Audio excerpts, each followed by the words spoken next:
ইলিশের যেন এক স্বর্গরাজ্য এই পায়রা নদী। যত দূর চোখ যায় দেখা যায় শুধু মাছ ভর্তি জেলে নৌকা। সবে কি জাটকা মাছ? মানে কয় কেজি?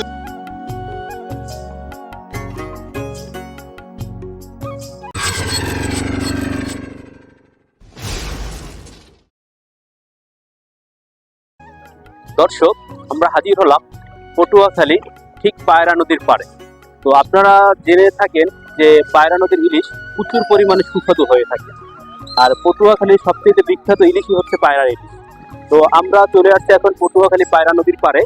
তো আমরা এখন আপনাদেরকে ঘুরিয়ে ঘুরিয়ে দেখাবো যে এখানে জেলেরা কি পরিমাণে ইলিশ ধরতে পারে, বা আগের মতো ইলিশ পাওয়া যাচ্ছে কিনা, বা এখানে ইলিশ মাছের দাম কিরকম।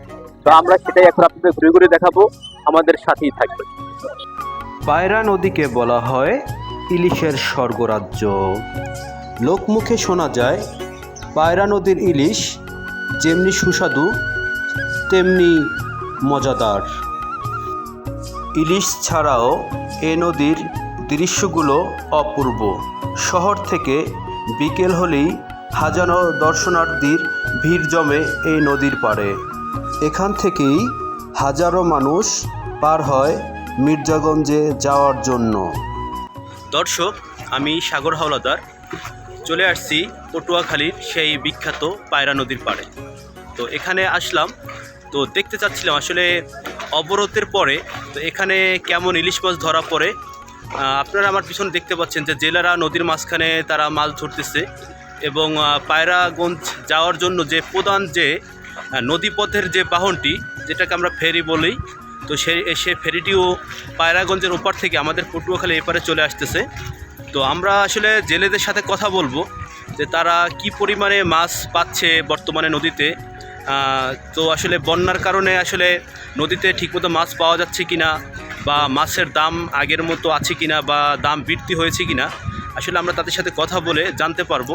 তো আমাদের সাথেই থাকুন। আমরা অপেক্ষা করছি ইলিশ ভর্তি জেলে নৌকার সন্ধানে। তবে এই নদীতে ইলিশ কম পাওয়াতে খুব কম সংখ্যক জেলেরাই আসে এই ঘাটে।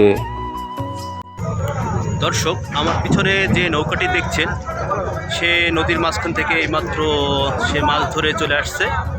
তো আমরা দেখব আসলে তারা কি পরিমাণে মাছ পেয়েছে এবং তাদের মাছের সাইজ কত বড়। তো পায়রা নদীর ইলিশ সম্বন্ধে কিছু বলার নাই, সেটা হচ্ছে পটুয়াখালীতে সবচেয়ে সুস্বাদু একটা মাছ হয় পায়রা নদীতে। আমরা এখন সেই মাছগুলো দেখবো, জানবো সেই মাছগুলোর দাম কীরকম, তাদের সাথে আমরা এখন কথা বলবো। দিনে 3 কেজি 700 গ্রাম মাছ পাইছি। 3 কেজি 700 গ্রাম কি জাটকা? জাটকা। কয়টা কেজি হইবে? 4 কেজি 6 কেজি। ও আচ্ছা। তো মাছ কি এবার কি কম না একটু এবার বেশি? কম, অনেক কম। কম হওয়ার কারণ কি? আর কি কেমন কম, গাঙ্গে নদীর মাছ।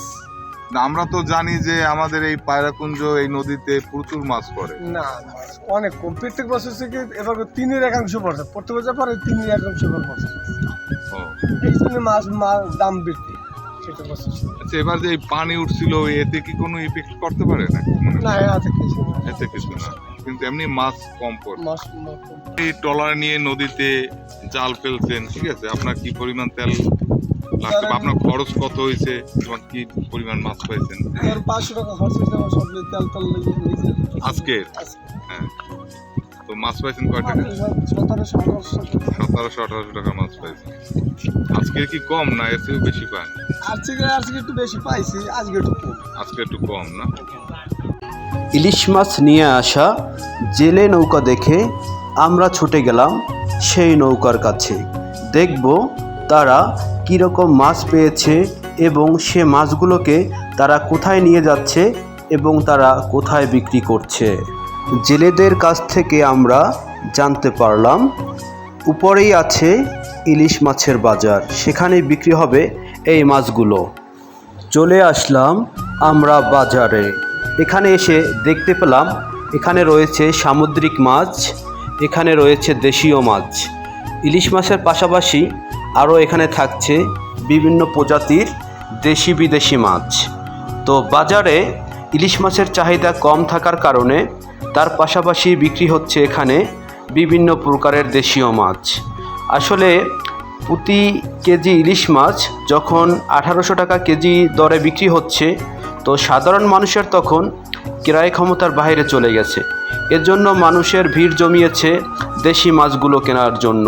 এখানে যেমনি পাওয়া যাচ্ছে তেলাপুয়া মাছ, তেমনি পাওয়া যাচ্ছে এখানে দেশীয় রুই কাতল মাছ।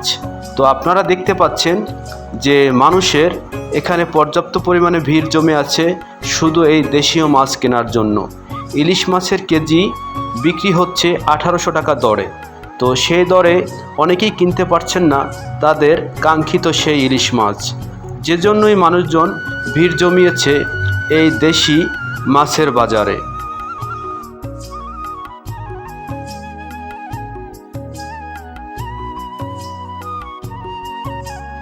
দর্শক, আশা করছি আজকের ভিডিওটি আপনাদের সকলের ভালো লেগেছে।